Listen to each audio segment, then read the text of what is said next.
Students ಇವಾಗ link ಏನು post ಮಾಡಿದ್ದೀನಿ, ಈ ಲಿಂಕ್ ಮೇಲೆ ಕ್ಲಿಕ್ ಮಾಡಿ ಅಥವಾ ke.carda.nic.in ಅಲ್ಲಿ ಹೋದ್ರೆ ಹೋಮ್ ಪೇಜ್ ಓಪನ್ ಆಗುತ್ತೆ. ಇದು ಕೆಎ ವೆಬ್ಸೈಟ್ ಹೋಮ್ ಪೇಜು.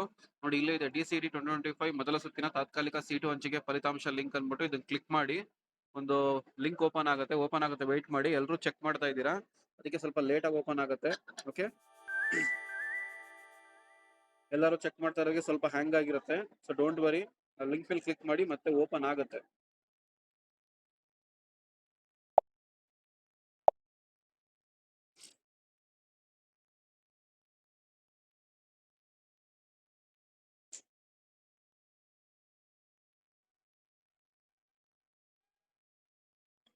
ನೋಡಿ ಓಪನ್ ಆಯ್ತು. ಹಿಂಗೆ ಇಲ್ಲಿ ಸಿಡಿ ನಂಬರ್ ಕೊಡಿ, B1278 ಏನೋ ಒಂದು ನಂಬರ್ ಕೊಟ್ಟಾಗ ನಿಮ್ಗೆ ಇಲ್ಲಿ ಬರುತ್ತೆ. ಇಲ್ಲಿ ಓಕೆ, ಸಿಟಿ ನಂಬರ್ ಇರುತ್ತೆ, ಅಲ್ಲಿ ಹೇಳಿದ್ನಲ್ಲ ಸೇಮ್ ಅದೇ ನಂಬರ್. ಇವಾಗ ಮಾಕ್ ಅಲಾಟ್ಮೆಂಟ್ ಏನ್ ಚೆಕ್ ಮಾಡಿದ್ರು ಅದೇ ತರ ಅದೇ ಸೇಮ್ ನಂಬರ್ ಕೊಟ್ಬಿಟ್ಟು ಇಲ್ಲಿ ಕೊಡಿ, ಇಲ್ಲಿ ಬರುತ್ತೆ ಇಲ್ಲಿ. ಓಕೆ, ವಿಡಿಯೋ ಮಾಡ್ತೀನಿ, ವೆಯ್ಟ್ ಮಾಡಿ, ಸದ್ಯಕ್ಕೆ ಇದರ ಚೆಕ್ ಮಾಡಿ. ಎಲ್ಲರೂ ಚೆಕ್ ಮಾಡ್ತಾ ರಿಸಲ್ಟ್ ಲೇಟ್ ಆಗುತ್ತೆ, ಸೊ ಡೋಂಟ್ ವರಿ, ಬರುತ್ತೆ, ತಲೆ ಕೆಡ್ಸ್ಕೊಳಕ್ ಹೋಗ್ಬೇಡಿ. ನೋಡಿ ಬಂತು, ಯಾರಿಗೋ ಸುಮ್ಮನೆ ನಂಬರ್ ಕೊಟ್ಟೆ, ಯಾರಿಗೋ ಬಂತು ಹಿಂಗಾಗಿದೆ ಅಂದ್ಬಿಟ್ಟು. So can check like this, congratulation ಬರುತ್ತೆ. DC 2025 first round provisional seat allotment ಅಂತ ಬರುತ್ತೆ, ಈ ತರ ಬರುತ್ತೆ. ಸೊ ಕಂಪ್ಲೀಟ್ ವಿಡಿಯೋ ಮಾಡ್ತೀನಿ, ವೆಯ್ಟ್ ಮಾಡಿ.